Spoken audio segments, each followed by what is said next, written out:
Hey, everybody, and welcome back to another episode of Soul Focused Radio. This is your host, Martin Friedman.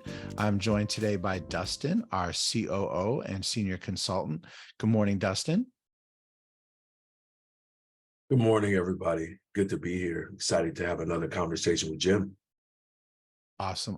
And Jim, thank you again so much for joining us for a second conversation. We're so excited to talk with you again. It's an honor to be here. Awesome. Well, we're not going to delay at all. Let's go ahead and get started.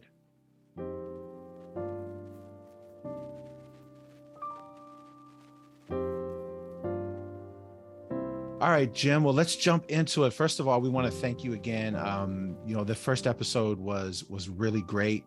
We love the information, the background information you gave us around the Law of One.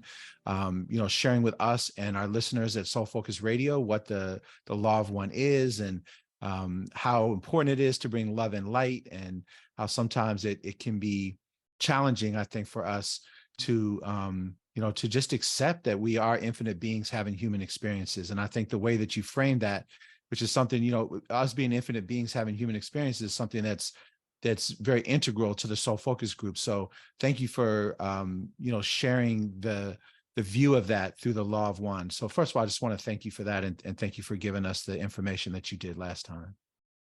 Well, I'm glad that you found it helpful. I hope that we can do some more of that today. Absolutely.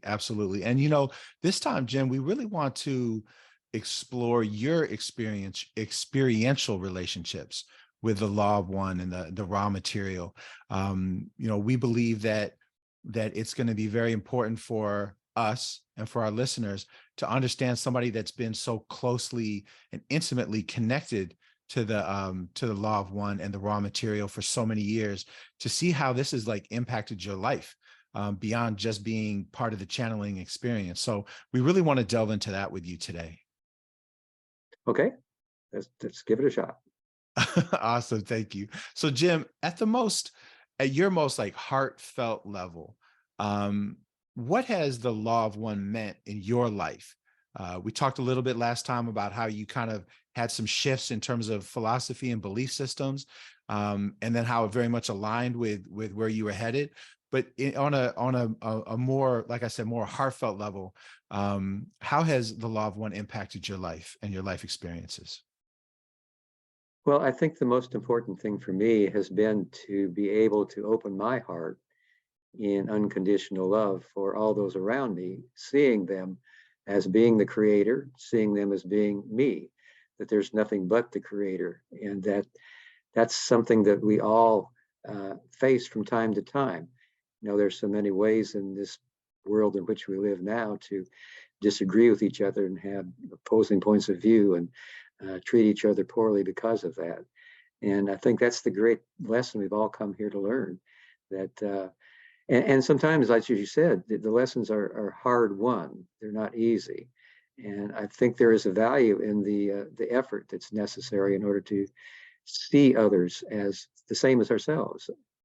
Third density beings, portions of the creator that are living a life pattern that they've chosen pre-incarnatively. Each of us before incarnation sees all this clearly.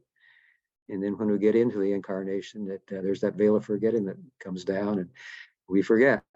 So in the life pattern here, especially in third density, opening the heart and unconditional love is really key to the whole path, the whole expression of the Law of One, and being able to be our authentic selves. Jim, do you have a specific practice that you use to do that? Because I set out every day to do that. I set out every day. Okay, I live here in South Florida. I'm going to get in the car. People are going to probably drive in ways that I'm not going to like. And I have an old default to not see myself in them when they cut me off, and to, think negative thoughts and not be able to send them love. And so I set out every day to do that. And every day I find myself not being as loving and not seeing myself in people as much as I want to. Do you have a specific practice or tools that you use to ground yourself and align yourself in that place? I use what Ra called the balancing exercises. When you have any kind of an experience during the day that takes you off of your heart of love, which is your desire, that's what you base your day on. You hope that you can do that throughout the day. But Inevitably, there will come those times someone will cut you off in traffic or say a harsh word or do something that causes you to lose that feeling of love. So Ross suggested that at the end of the day, that in meditation, you could relive that experience and actually make it larger, enhance it so that it is huge in your mind. And then, just for the moment, image the opposite. Say if you're angry at somebody, then you would image perhaps love or acceptance. And then you let it get bigger by itself in your mind till it's the same size, ridiculously large as that first feeling was. And then you accept yourself for having both of those ways to know yourself better and for the creator to know itself better, because that's what the whole thing is about in this creation. And then that is something that is what I guess you'd call it grist for the mill. It's something you can do on a daily basis and become what Ra called a 360-degree being, because it usually takes a lifetime or more to see that you are all things. You're everybody and every experience. And Ross suggested in 104 that it's the nature of distortion that in order to balance distortion, one must accentuate it. So that's the whole process. And the end result is love, because that's all that remains after you get rid of everything else. Actually, you're not getting rid of it, you're balancing it. It's there. And you are just hopefully approaching the same as the creator, a 360-degree. And I think the little equation that Ra gave is know yourself, accept yourself, and become the creator. And that's what this balancing process allows you to do. Thank you for that. So Jim, you said a couple things. So you talked about opening your heart and just thinking about the dynamics we see in our society across the world, really, but especially in the United States of America. It seems as if many people's hearts have turned cold towards each other. I mean, just the fact that, here in Seattle, there's an explosion of homelessness. And by and large, people walk by as if they're non-entities, they don't exist. There's rampant violence, all these issues, right, that are showing how hardened our hearts have gotten. How would you share with our listeners and with us, me and Martin, in terms of how to open our heart and continue to keep our hearts open? Well, that balancing process is one path there in order to do that.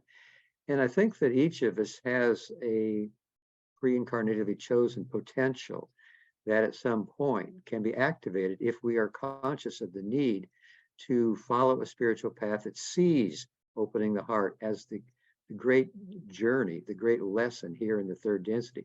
That's the way we graduate to the fourth density. If we can do that 51% of the time, not all the time, just 51% of the time, then we are available for graduation or the harvest.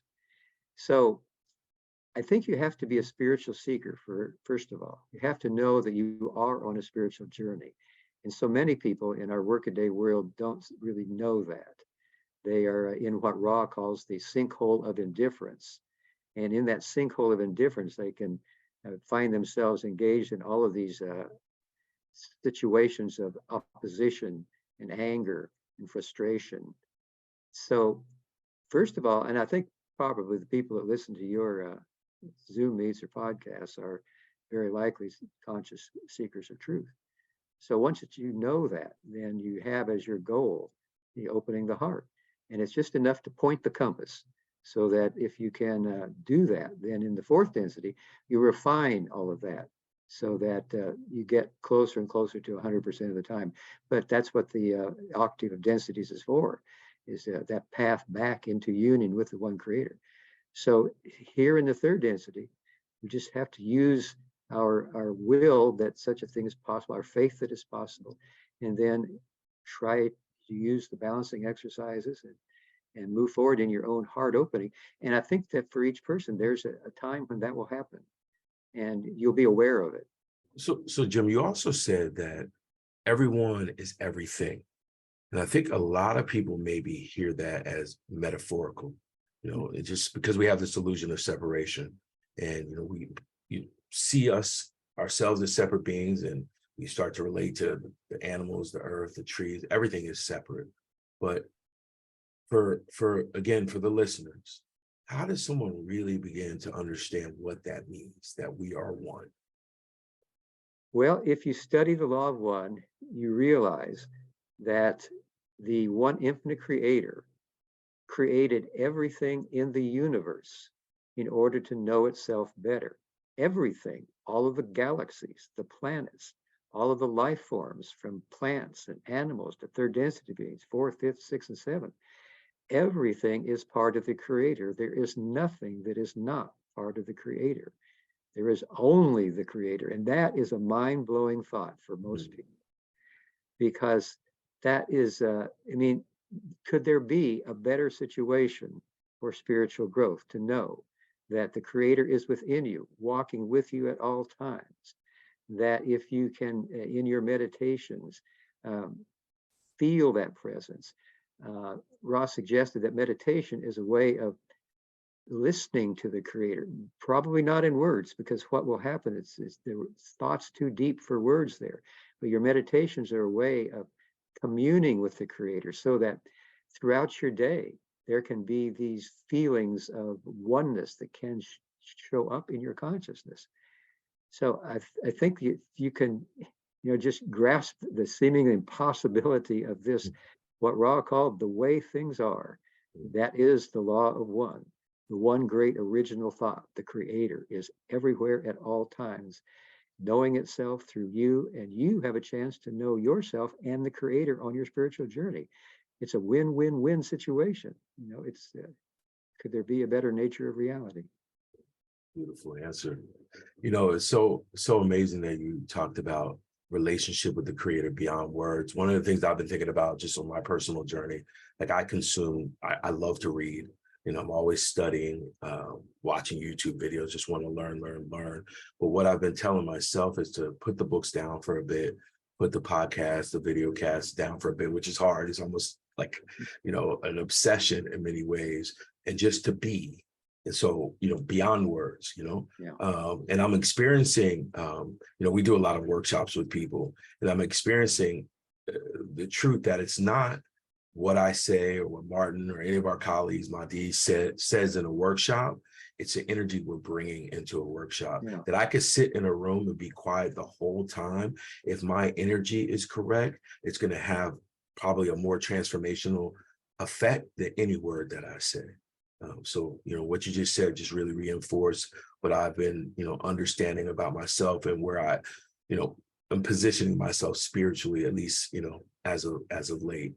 And so, for me, one of the things, that really struck my heart with the law of one and the raw material was love.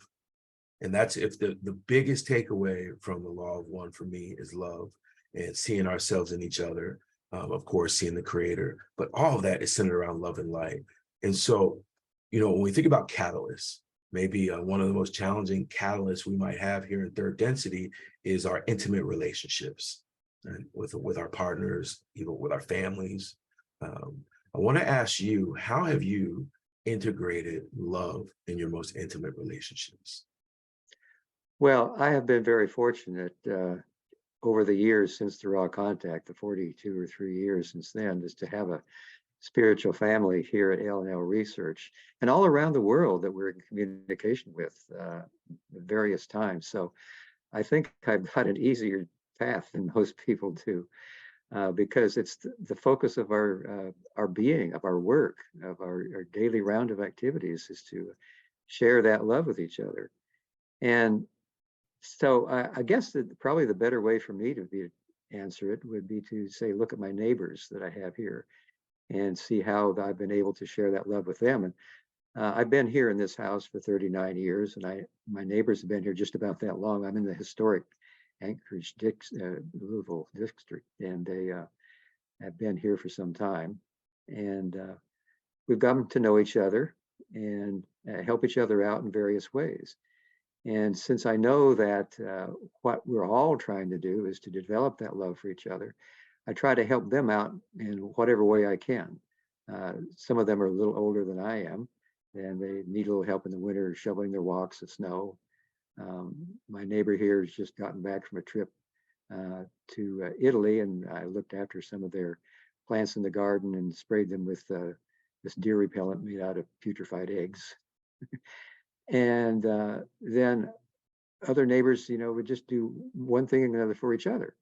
And that develops a kind of a pattern, you might say, a knowing that this is the way the relationship is. So just helping each other out, and then whatever comes up, some special occasion or something. If they're gone for just a few days and want me to pick up their paper for them or get the mail in for them, I can do that. All these little ways to help out, they add up. And over the years, it just becomes a bond of love that develops between us. Because they help me out too. I mean, just homecoming gathering I told you we just had with 40 people from around the country. We had to have parking places all up and down the street for all the people who had cars and drove here. And my neighbors were very glad to let my, the folks come to the homecoming park in various places in their driveways or in front of their house.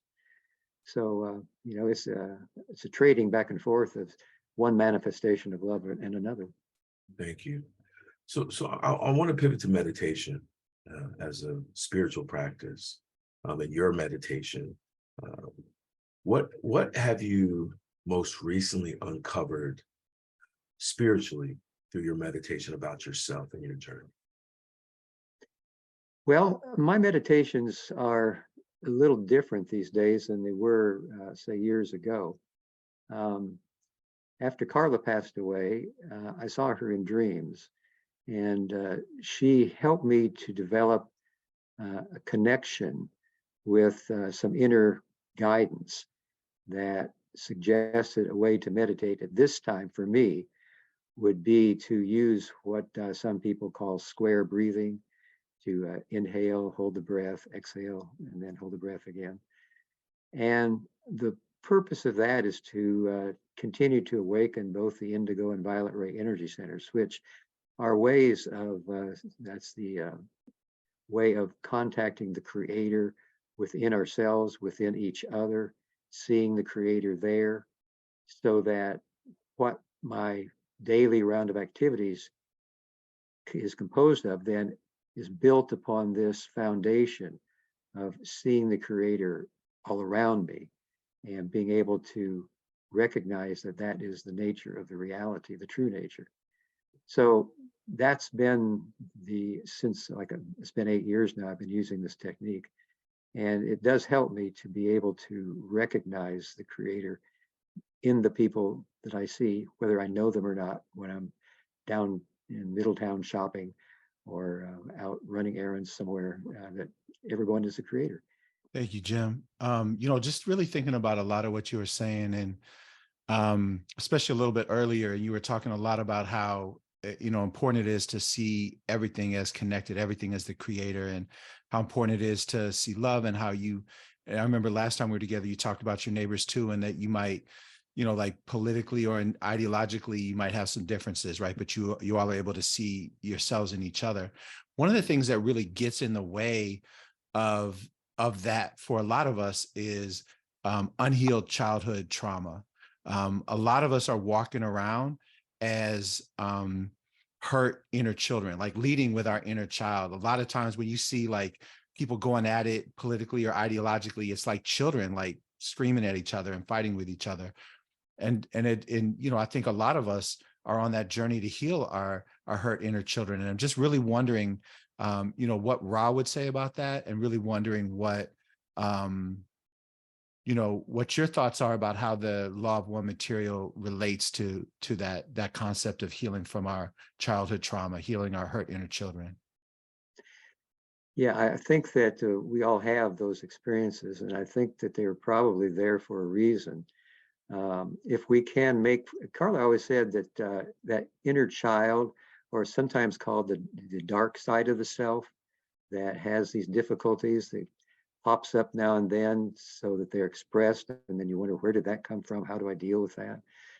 I think basically what she would recommend, and I think is probably correct, is that to work with that child in your meditations, to try to find out more about that, to try to remember how that injury to the emotions occurred and when, so that if you can get a basic understanding about that, then it's possible also to use those balancing exercises to see how you, as that inner child with those hurts and difficulties, can heal them, because they're like a sign that there is a lesson to learn. And if you can become more familiar with how they came about, then I think there's an energy that's released in a positive fashion that can aid your spiritual journey, because that inner child or that darker side of the self is using that energy to exist in that way that is not particularly helpful at this time. But it can be helpful if you can learn more about it and accept it and see that it is part of yourself, and let it know that you love it, that you are one, there's no separation. Then I think that there's a greater chance that that kind of pent up anger or hurt can help you on your journey. And I think that that's something that usually our families where we were raised in is where that comes from. Either the family or somewhere at school or a neighbor or something, when we were young and impressionable and didn't know really what was going on and the effect it was going to have on us, that's where it happens. And later on in life, then it can become, grist for the mill or food for growth. Yeah, I really appreciate that. And I think that's one of the things that's really challenging is using all of our experiences as growth experiences. Maybe if you could just expand on that a little bit more, because again, I think, one of the things that I feel is happening right now is that people are kind of stuck in a victim place. A lot of us, and and I'll include myself. I've been very much in that place around different aspects of life. Where does that idea of sort of sustained victimhood, where does that come into play? Because I think a lot of us are like, we like to stay in that aggrieved place. And how does that come into play with what Ra would say, or with the law of one? Well, I think that it's something that we have pre-incarnatively programmed as a way in which we can utilize the more difficult experiences. Ross suggested that most of the learning that we do undergo in our conscious spiritual journeys has trauma as part of it. And that trauma is something that is there to get our attention. And even our subconscious minds can bias the way we look at things in a way that expresses or reveals some of that trauma. So if we can pay attention to it, then become more aware of how it might be helpful in our spiritual journey. And it's kind of there are general guidelines as to how this works, but I think each person is unique in that type of a hurt or trauma has a quality to it that you can discover more in meditation, meditating on the experiences that you're aware of, as much as you know about it, putting the puzzle pieces together, and hoping and having the faith that your subconscious mind or your guides or your higher self will help you to put those puzzle pieces together through intuition, perhaps, or through synchronicities and coincidences that occur when you really put yourself on that path and you decide you want to know everything you can about how that came about, how that situation developed, and you want to learn from it. So setting the intention, I think, is probably the most important thing. And then meditating on it, thinking about it, and asking for help from the guidance, because that's what the guidance is for, is to help us when we come to these places. There's a crossroads. We don't know which way to go. We don't know why we're feeling what we're feeling or doing what we're doing. So that would be my best recommendation. So Jim, as you talk about pre-incarnation, and one of the things you'll hear us talk a lot about is that everything is working in our favor. The universe, everything is always working in our favor. It's just the perspective that we're holding, right? So I think about, things I experienced in my childhood, around emotional neglect, emotional abuse. now as I've matured spiritually, I can see all of that allow me to be who I am today, to do the work that I'm doing in the world today.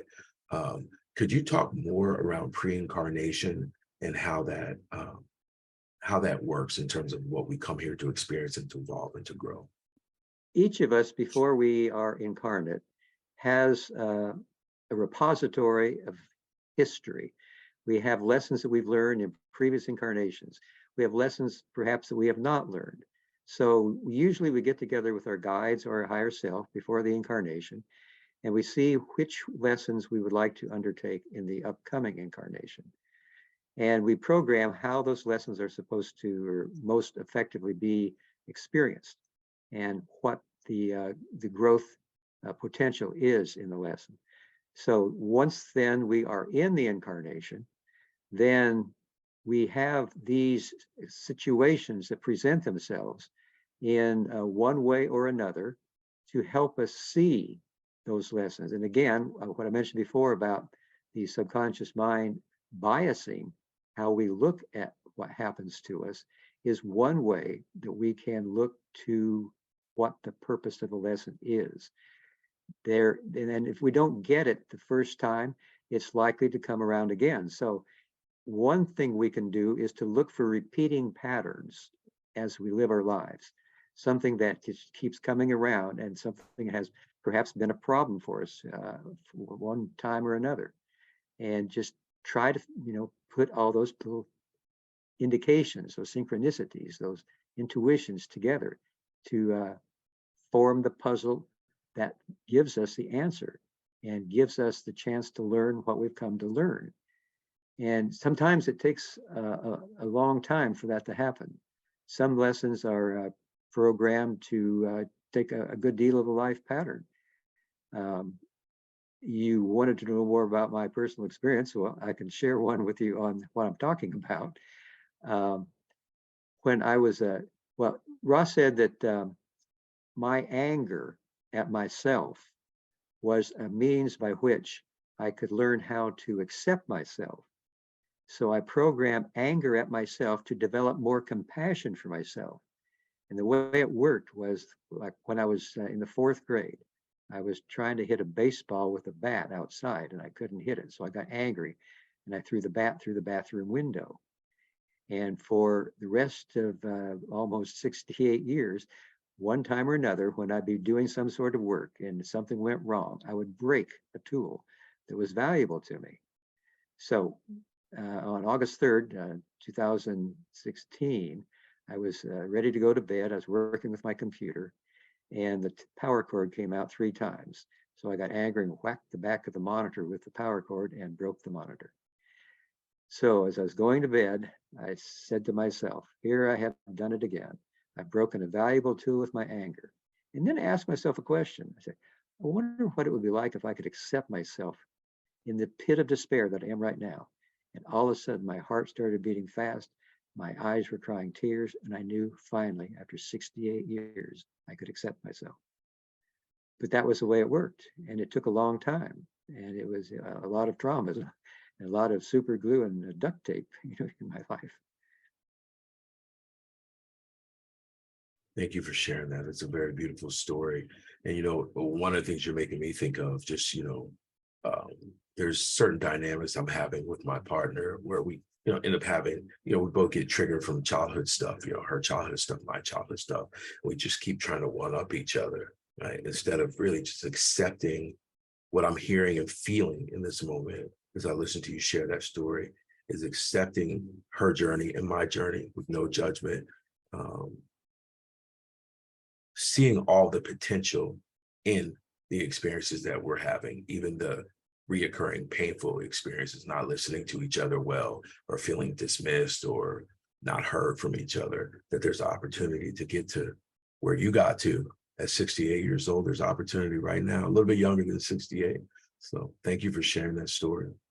Yeah, Ross said there's no mistakes. Everything happens for a reason. And if we could just tune into, trying to figure it out and accept each other for knowing that that's what's going on, I think that makes it more likely to find out what the situation is.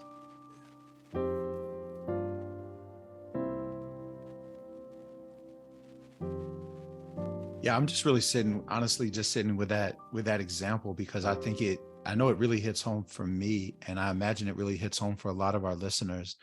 And one thing I'm really sitting with uh, is that the universal nature of what you're saying. So I imagine a lot of people, I know a lot of people that are listening and watching this right now are have different spiritual traditions, different religious practices. And so what you just said, um, that there are no mistakes. That's something that I've heard in other religious traditions. So I'm wondering if you could just speak to like the universal nature of what you're talking about and how it applies regardless of an external belief system, because that's one of the things I'm really thinking about. You're really speaking to like universal experiences. I know a lot of us have felt anger towards ourselves or hate towards ourselves, and really been slow and late in our lives to come to acceptance, like you just said. So if you could just speak a little bit to our different listeners that might have religious traditions, and be thinking, well, how does this apply to me? Because I'm this religion or that religion. Well, as it turns out, it looks like all of the major religions of the world and the law of one are part of what's called the perennial philosophy. Whether it's, and this is the mystical aspects of those religions, not the dogmatic aspects. So whether it's Judaism or Islam or Christianity or Mhm. Buddhism or Hinduism, each has this basic philosophy that all is one and that we're all here to move through the illusion of separation and become one once again with the one infinite creator or God or whatever you want to call it. So it looks like we do have this similarity with all religions. And that is something I think that is very inspiring, to know that it doesn't matter what religion you are, that if you get to the real mystical aspect, that the path to the creator is something that everybody is traveling and everybody can see each other as the creator and not as somebody that is so different that we have to be hostile or separate or angry or confused, all of that. So um, I think that's a beautiful thing, and it's not surprising. I mean, if the law is one, it's expressed in many ways, and it doesn't matter the religion. Yeah, thank you. I've been spending a lot of time with the Kabbalah, as I mentioned last time we were Mm. together. That's my spiritual tradition, and it's amazing to me how. And I wasn't really raised with the spiritual side of being Jewish. It was much more the religious side and the kind of the ritualistic, just do this and do that. But I always felt like the way it was taught to me, it lacked spiritual depth. And for the last 4 years now, I've done a ritual called the Omer, which essentially takes you down the levels of the tree of life, which also match up with chakras. And so it's just that universality, and also just that ability to see. One of the things I'm hearing you say today that really aligns with what I learned from that Omer meditation, that Kabbalistic meditation this year, is that all of us is necessary. I think a lot of us that are on spiritual paths, we just want to be like up here all the time, right? And we just want to be like, I'm floating in the clouds of nirvana like all the time, right? But the truth is that the little I is just as important as the big I. And that being able to really be here to experience is extremely important. I wonder if you could speak on that a little bit, about just more about that acceptance of all of who we are. Yes, the lower energy centers are the ones that always have to be worked with to be sure that the path to the heart is open. And then the higher energy centers can be utilized. But if you don't work on the lower energy centers, the red one, which is with sexual reproduction and survival, and the orange, which is your individual self, your personal eccentricities, your ability to accept yourself as you are, and then the yellow of group energies. If you fall short in any of those energies, then the prana, or the intelligent energy of the creator, can't get all the way through to the higher centers. And Ross suggested that focusing on the high centers without continuing to work on the lower centers is not an efficient way to proceed on the spiritual journey. We have to be balanced beings. The energy has to come through as clearly as possible through all of the energy centers, and especially the lower ones, because that's the foundation of everything that occurs in the higher energy centers. So we have to be aware of our one-to-one relationships with our family, with friends, with people we meet on the street, people at work, and then the group energy, whatever groups we're in, whether that's at school or at work or in the community. Those energy centers have to be open and functioning as clearly as possible. And then, it's possible to move into the green ray, the heart, and that they'll develop the unconditional love there that takes us into the fourth density at the end of the incarnation, if we were able to do it 51% of the time. So we have to be aware of all the energy centers, though. We can't ignore the lower ones. Oh, they're low. I already have that. I did that once. You got to keep doing it. It has to be a daily choice. You have to maintain it. I love that. Thank you. So I'm going to ask just one more question and then turn it back over to Dustin. But so I had a conversation with my brother last night, and shout out to my brother if he's watching this. I don't know if he will or not, or listening. But my brother and I are very different. His belief system is this very scientific belief system. He's a physicist, and so sometimes we don't always see eye to eye around certain things around the spiritual realm. And we got into a very intense, deep conversation last night about human nature. And I put forth, and at Soul Focus Group, Dustin and my D and I and all of us at Soul Focus Group, we put forth the idea that our true human nature is one of cooperation, it's one of joy, it's one of creative discovery. And what's actually happened is that our ego that has sort of taken over and has become too big.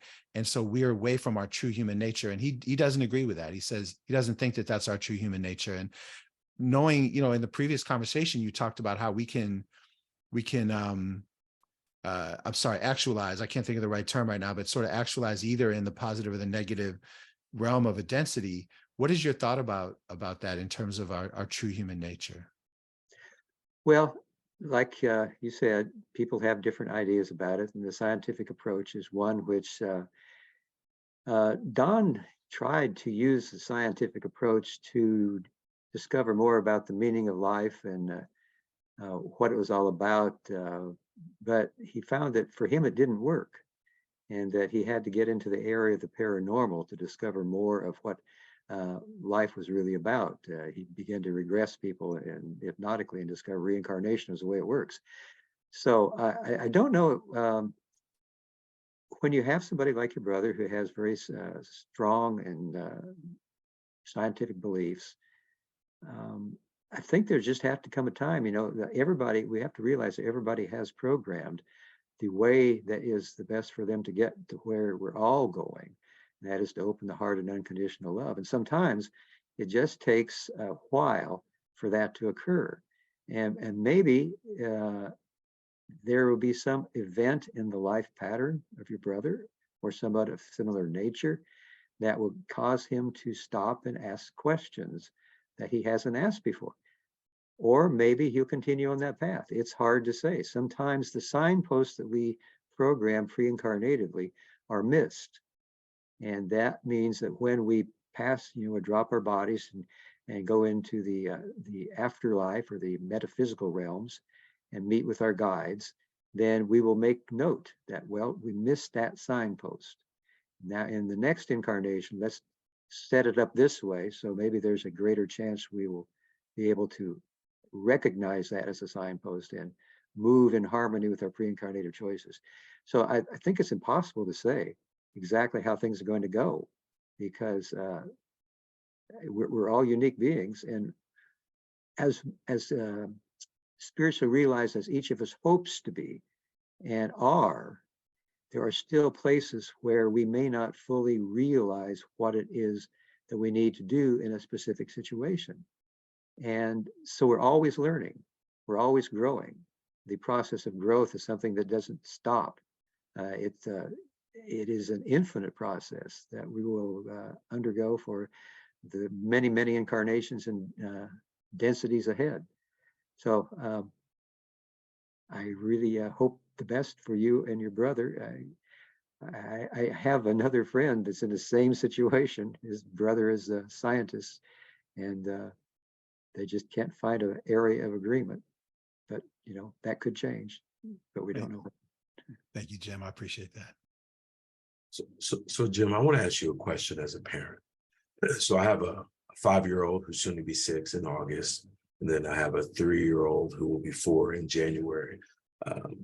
And when I think about wanderers, and I'm really being careful to not project or to be in my ego around how special my children are, but they're pretty special kids. My 5-year-old yesterday was telling his mom, or a couple days ago, that he was having an existential crisis because of popcorn. There wasn't any more popcorn in the bowl, right? But I mean, the level of conversation and the level of love that emanates from them, and I know it emanates from every child, but I have a strong sense that they're wanderers. But whether they are or not, right? Talk to us about wanderers and the role of wanderers and how to understand that as a concept. Well, wanderers are entities from higher densities, fourth, fifth, or sixth. And actually, Ross said most wanderers are of the sixth density because they also have to come here. They want to come here. They've been called here to Earth because they know that there is a way they can be of service. And the way that all positively oriented entities are of service once they get into the higher densities is to continue to be of service to others, many times by becoming wanderers and coming back to a third density planet like Earth, where there's the veil of forgetting, where people don't know exactly what's going on, and as a result get into the difficulties we see in our world. So the wanderer comes here with a great desire to be of service, and they go through the forgetting process, and it is the great hope of each wanderer that at some point they will remember why they're here in some degree and will set about being of service. And each wanderer brings certain talents into the incarnation. And some of them might become teachers or healers or spiritual guides of some sort, or might just work in the community to help people that are homeless, to help foster children, to become a doctor in some way that could help. So there are lots of ways for wanderers to be of service. And I think that the children that come into the incarnation now, it's probably more likely that they are either wanderers or third density beings that are of high nature of harvestability. In other words, the older souls. Or they could also be these entities that are of the dual bodies. They've already made the graduation on other third density planets. They've come here early to help here because they see all the turmoil in our world as being a great chance to be of service. To them, that's food for growth before the incarnation. After the incarnation, they have to, go through the same process that we all go through to become spiritual seekers. But I think the wanderer is a type of an entity that has a great desire to be of service to others, and that it is their great hope that they can awaken to that while they're in the incarnation.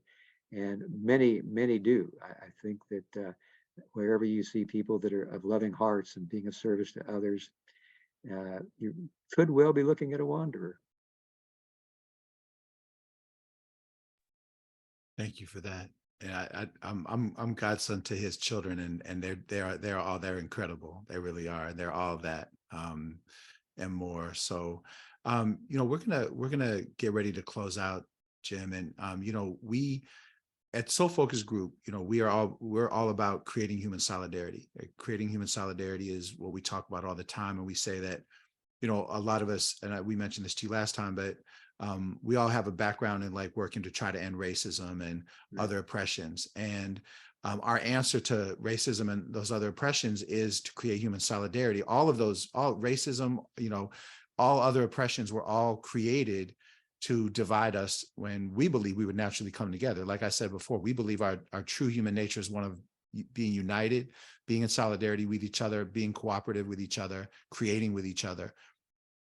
Can you talk a little bit about, you said earlier that everything that happens to us is lessons for us that we came here for.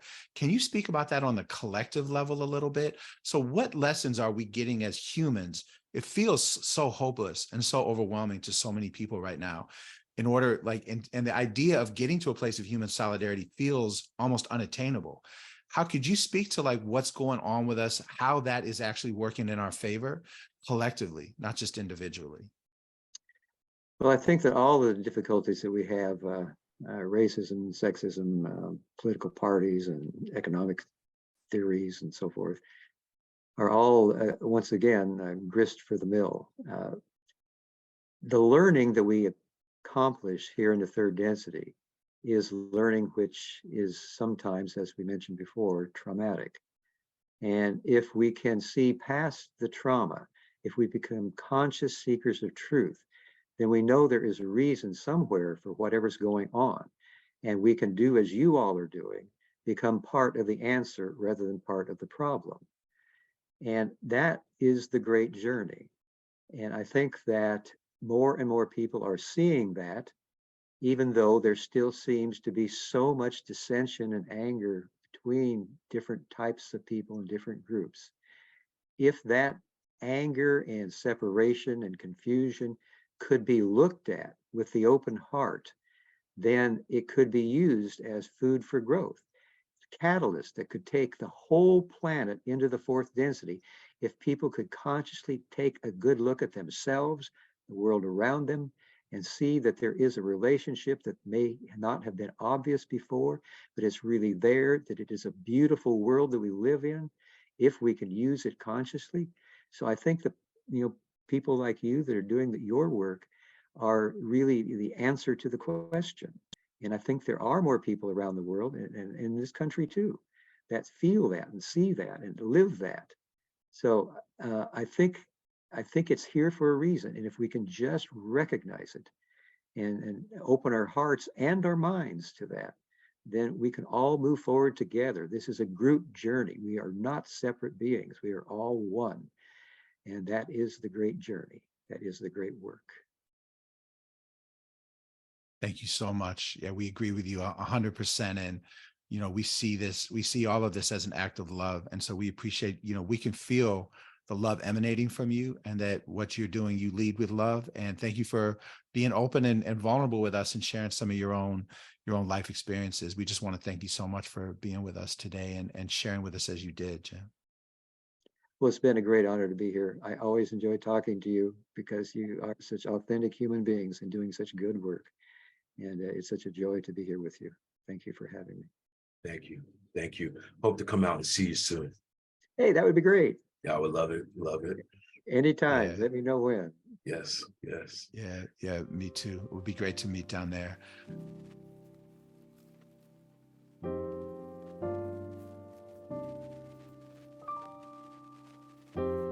Wow, that was another amazing conversation. Jim, just want to thank you one more time for taking the time and the energy to be with us here on Soul Focus Radio. Another incredible conversation. It's been a joy for me too. I always enjoy talking about the law of one to people who are such serious seekers as you all are. And let's do it again. We love you, brother. Love you too. We absolutely will do it again. And we love you, and we love everybody. We love each and every one of our listeners.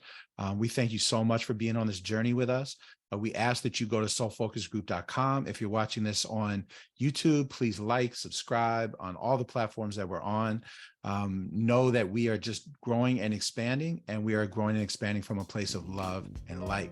So thank you so much, everybody, for listening. And we ask you, as always, to stay well, stay safe, and most of all, stay soul focused. Peace.